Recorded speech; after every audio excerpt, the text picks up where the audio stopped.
मित्रांनो, टेलिकॉम सेक्टरमधील कंपन्यांची चिंता वाढवणारा एक अहवाल नुकताच ट्रायने प्रदर्शित केलेला आहे.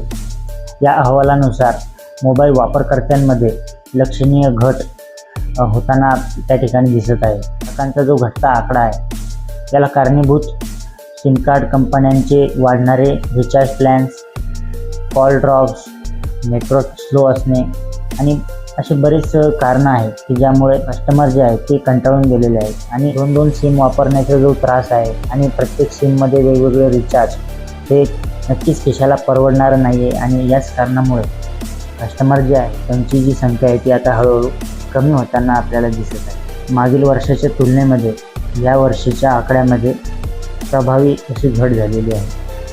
ट्रायच्या आकड्यानुसार प्रथम क्रमांकाला हिमाचल प्रदेश या राज्यामध्ये मोबाईल वापरकर्त्यांच्या संख्येमध्ये घट झालेली आहे. दुसऱ्या क्रमांकावर पंजाब या राज्यामध्ये मोबाईल वापरकर्त्यांमध्ये घट झालेली आहे आणि तिसऱ्या क्रमांकावर केरळ या राज्याचा नंबर त्या ठिकाणी येत आहे. त्यांचे जे कस्टमर आहेत ते हळूहळू कुठेतरी कमी होताना आपल्याला दिसत आहे.